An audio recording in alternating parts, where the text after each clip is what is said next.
Welcome to the Belfield Show. I'm Larry Belfield. This is part 2. Now what has happened, this is part 2 of absolute power, men with absolute power. Now I realize that these men are separated by a gap of around 300 years, except for Jesus and Muhammad. They're around 600 years apart. So, my mind does a quick survey of the data, and I just wonder if there's a correlation. So I do a quick search of stuff that happened in the year 300. Nothing really then. Nothing really. Then I search for things that happened in the year 600 BC.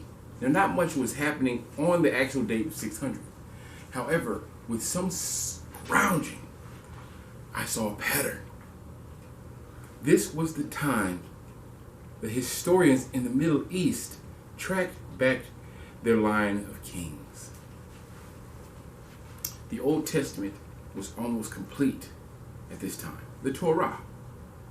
Now, if there was just some big event 300 years prior, then I might have something.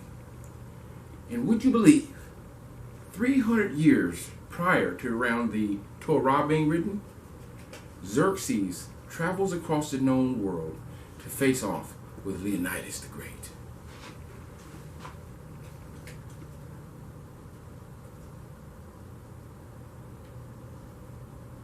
Now, I had to figure out what happened in the year 300. Then I saw a big mistake. The prophet wasn't born in the year 300, he was born in the year 600. And something else happened during that time. Not in the year 300, but the year 450. See, the true fall, the dissolution of Rome, has been announced. But we know that Rome flourished for thousands of nations. It flourished into thousands of nations. So here, we have 1000 BC. We have the meeting of the worlds, Xerxes and Leonidas. Then 600 BC is the creation of the historical text, the Bible. 300 BC, Alexander the Great builds great cities. In the year 0, Jesus. The year 400 is the fall of Rome. In the year 600 is Muhammad. In the year 900, we have a tale of Homer's Odyssey. You don't understand that this was the tale of the Crusades. So you have Rome, Muhammad, and the Crusades.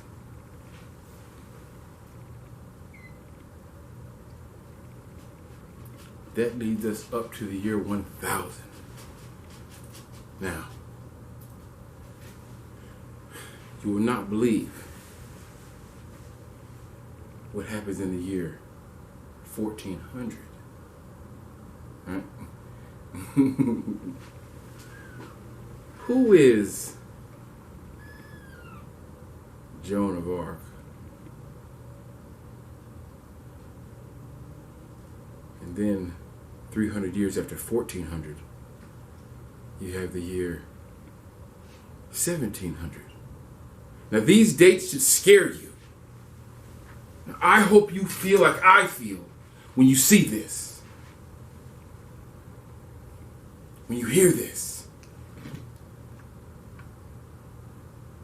What did these people do? There's so much suspicion, so much rumor, evil about these men that the truth may never be known. What is known is that we can see what may help us find out why these men are different and why these times are different from other times. Why do these men stand out? Then I heard a story about the Prophet Muhammad. They said he was known for paying people's debts and freeing slaves. Then I saw the story of Jesus and how he drew thousands and thousands of people to him just in the midst of the desert.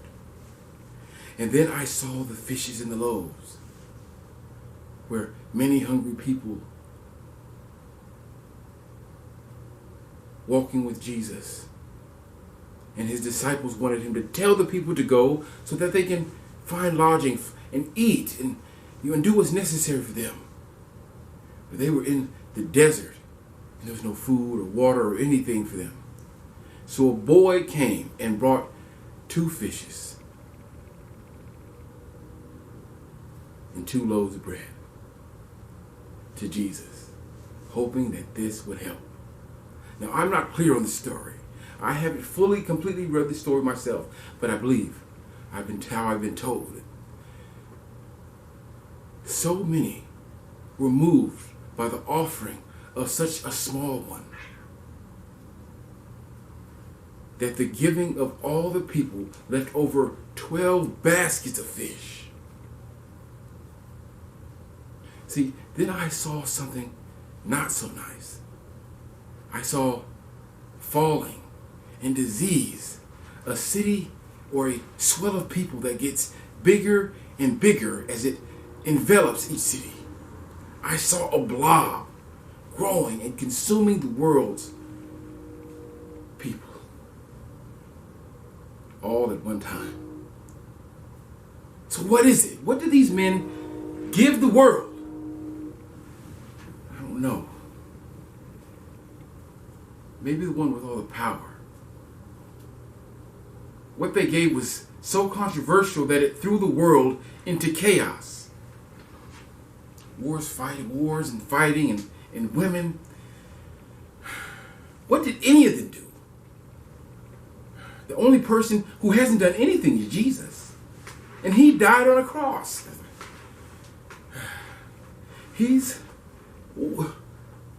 What is he responsible for that we remember him for saving us?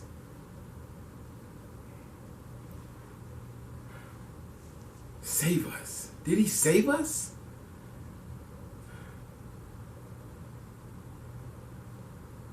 He did save us, and we'll never forget him for that. However, we have forgotten something. We have lost something great. We know all these men, all these people, but we know not the truth of what they were facing.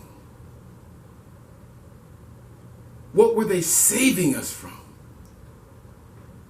Now, I know it feels pretty safe now. That's only because we were saved. Now there are many thoughts that go through my head.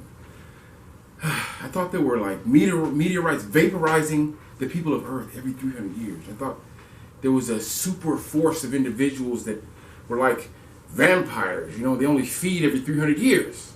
Like Hollywood, here I come, right? Now, I was way off the reservation. I was looking up conspiracies for a complete month, okay? To no avail, of course, right? Cults. Believe it or not, cults happen way too far apart, okay? And they're about sexy women getting caught up in crappy communes, okay? So you're gonna mess up and go, this guy, promise all this stuff, and you end up just mopping the floor all day, right? There's no real connection between them. Except for that, there's rich men that started. Now, do your research. What's the real problem? The real problem is so crazy. Now, I want to finish this up. Falling short, right, of solving the immortal zombie vampire theory. I decided to look up how cities were built. Okay, so what happened is I spent so much time and so much effort looking up conspiracies, looking up cults, looking up evil men to see how they connected, how they linked up. but I couldn't find anything. So what I went back to was the bricks. Okay, I went back to the building materials. I decided to look up how cities were built, because I found out that glass has been part of all of this. It was invented in 2500 BC, right? Now, it wasn't used for windows until 100 AD by the Romans. So we know they had windows, right? So then I made a quick list of the materials used to make a house. Then I remembered, I'm researching this through time. So I will actually need to know what they used for several generations. And now, I'll have to cut to part 3.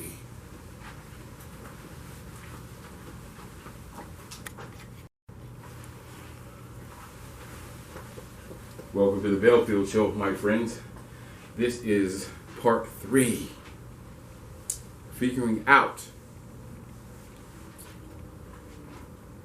what they used to build these cities through time. So now I need to know what building materials they used for several generations, because I had no clue on how to connect up all these evil men. Okay, so now I'm realizing that glass has been a part of this entire subject. Mirrors and glass has been part of the world since before year 1, before all of this, before the pyramids. Okay. Now let me remind you, this is a real month later. You can see how I switch topics. We're talking about glass and building materials when we were talking about evil men and immortal vampire bloodsuckers that only arise every 300 years. And now we're switching over to glass and building materials, because I had no clue how to connect up evil men together. It's a real 30 days has passed if you check the timestamp on this paper, okay? Now, however, in researching this, I found the very thing that connects all of mankind. You see, I was just gathering information for the paper. It was over. I was at the end. I was done. And now, in researching these building materials and how they build the city, I found everything that connects all mankind. It was not a man. It was not a scripture. It's not a God.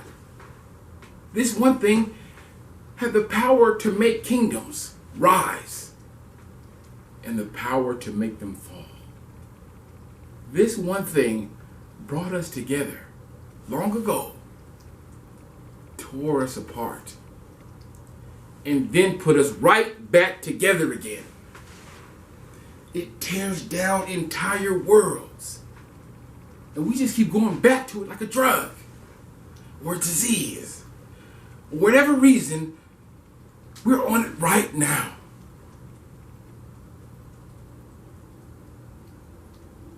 We can't change, even if all the world wanted it.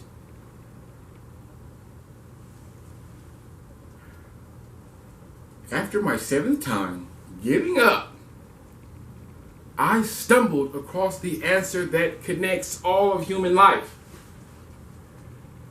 Now, I would like to take a moment here to explain what is happening. See, I made a small video with the 5 biggest mistakes that you can make trying to sell your home yourself. I liked my videos and wanted to expand. Now how this really began is I tried to help you sell your home yourself. Yes, without me. I thought that helping people avoid realtors will help me get customers, or eventually get you to be my customer. Because I'm a revolutionary thinker. But I realized you should never ever do this without a realtor. Too much risk involved. Now, backward thinking is what I was thinking. Now, I like to think in reverse. I like to think like a reverse engineer, where I start at the end and work my way to the beginning. See, so now I'm at a point in my research where I am looking up the most evil and vile men of the world, trying to find their sick, sadistic cult and burn it down from the inside out. I was going to expose them. I was going to hurt them where it mattered most, in their secrecy. However, this may sound shocking to you, but I couldn't find not one bad person. I mean, right now, name 10 bad people right now. Hitler, Saddam Hussein, the Oklahoma City bomber, Dahmer,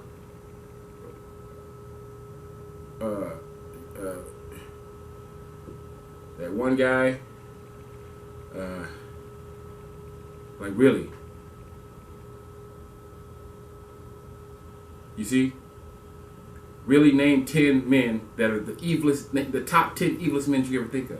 You're going to have to go to Google and find some stories about some evil man, and you're looking at their deeds, what they've done. Oh, look, this man murdered this people, this man murdered that person, and then he's evil. He murdered 17 people. Hey, you know, he was in a house full of gangsters, and they were trying to kill him, and he had to escape like John Wick or something like that. So you don't understand the circumstance.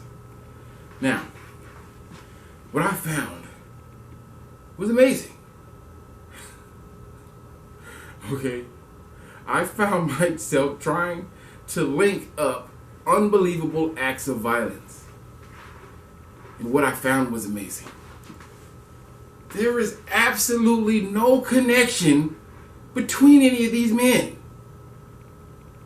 In fact, everything that we have a law for, discrimination-wise, separated these people. Religion, their region, their race, their age, the time they did the crimes, the place, and even their beliefs. Nothing matched up. With just these 4 men, one grew up rich, one grew up poor, one's black, and one their language is completely different. One is a serial killer and the other one's a mass murderer. There are so many differences that the only thing that they have in common is the fact they have absolutely nothing in common. It's like, what the heck going on here? I didn't get what I was seeing. That even though these are the most horrendous crimes ever devised by man, I couldn't find correlation. Like their original group springing into action, keeping evil and murder afoot and going. They're decades apart. The differences are everything.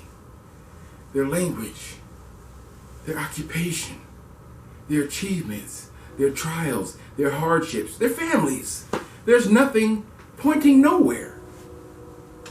I went through villain after villain to see if I could link between all this evil. A link between all this evil could be established.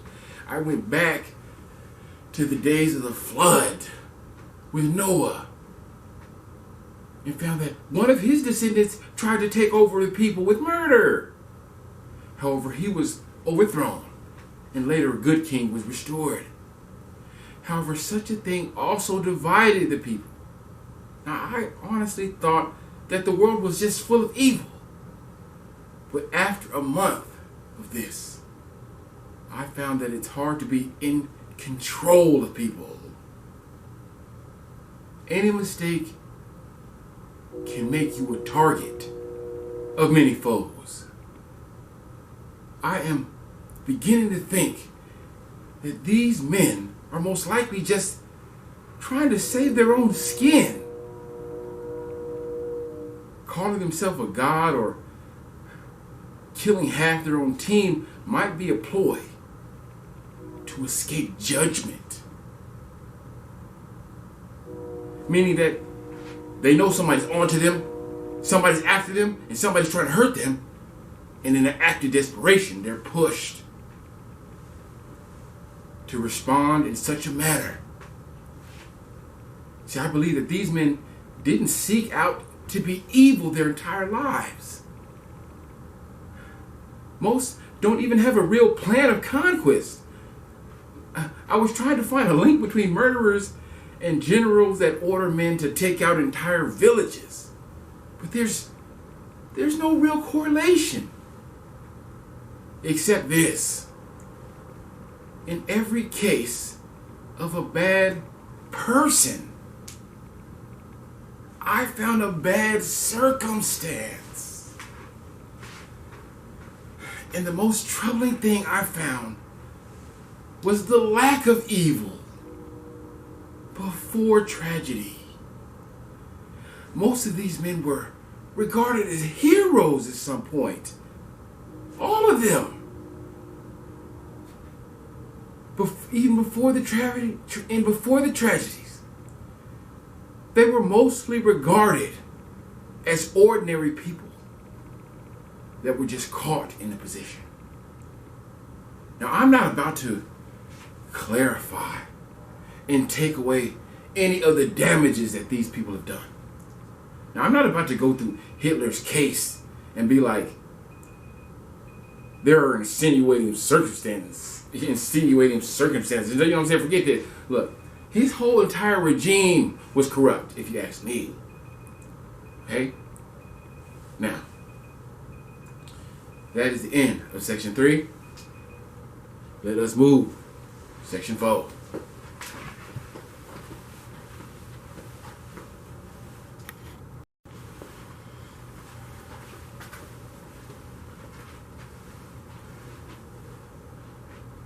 Okay, welcome back to Section 4, where we're realizing, hey, it doesn't matter what the situation was, man. Hitler's crazy. Okay? I was at a wall, and that wall was all the evil men in history not being connected, except for all of them being nice first, which really worried me about power. I was trying to find out how corruptible absolute power is and its devastating effects on our world. And now I'm seeing that most people with absolute power still just people. And as devastating as it sounds, someone birthed these people. Someone took these people to school. Someone made food for them. Someone got them strong. Someone loved them. Now, I know that some of them had less fortunate upbringing, but they all didn't grow up with the notion to steal, kill, or destroy for their entire life. I know Hitler wasn't in the 5th grade stating that I want to take over the known world and install a new world order, right? Which led me to the conclusion that evil isn't born, it's raised. Most don't think that there's anything magical about the world. And how can you say that when you see an egg turn into a bird?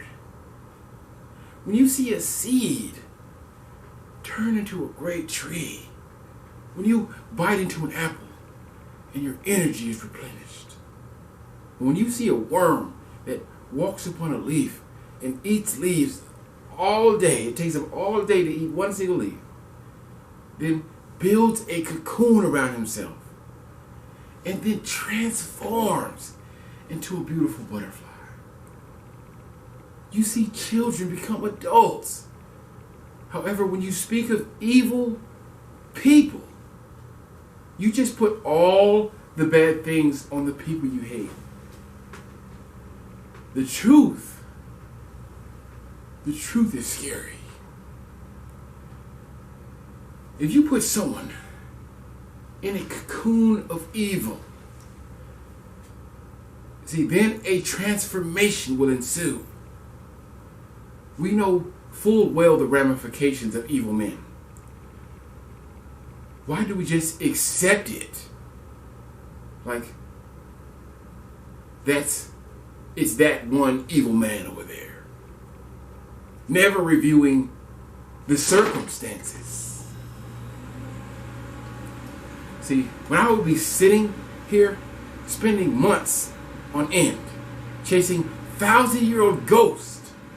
Now, I was so mad so toward the point that I had nowhere to go. The only thing left in my mind was, how? How can good men become so evil? There are a great many things that can hurt man, and very few that can strengthen him. I know that hurt, pain, suffering are part of man's journey. However, man has the power to bring more upon himself. Man can take the weight of many species. So what can really drive a man that wide? So far against nature that God himself must shepherd us and tend us and protect us against it. What on God's green earth can be so large and so aggressive that he himself must shield us from it? See, I had stumbled on a great revelation. Now I believe I had definitive proof of what God is doing for us. How he's shaping us, molding us with the time and good people to lead us out of devastation. With time and good people to lead us out of devastation. He's molding us and shaping us with time and good people to lead us out of devastation. But who is keeping us?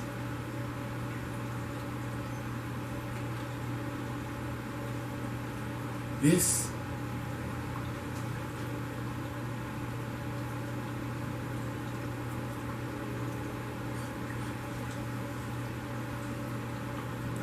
is the time where I grab my devil label and label this can devil's whoop ass. See, then I toss a can of Jesus so he can open it up on him. Can I get a hell yeah? So my research, I found the only connection evil has.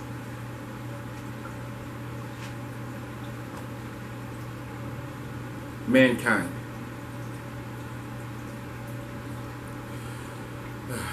Although that's the only connection. What I found is that the only thing that connects these men is the fact that they are above average before evil. The only thing that correlates is the fact that they were regular men at some point. On the contrary, my research shows that these men are reacting to some outside influence. What I'm trying to say is that I haven't found a man that is evil through and through. What our history is full of is men in power that have predispositions. And because of what they have gone through, or how they were raised, they may make a series of decisions that will affect many lives of their enemy. And because of your actions, no matter how good you have been up until this point, no matter how great your life has been, or how great you have been portrayed, you will be evil and remembered as such if the act is heinous enough. Now, I'm not trying to take away the severity of these men's crimes. However, what I have learned is scary indeed. That the choices these men make are not personal. And anyone trying to protect their people might make the same choice. Now, I'm not saying people like Hitler are justified. What I'm saying is that Hitler could be you and me.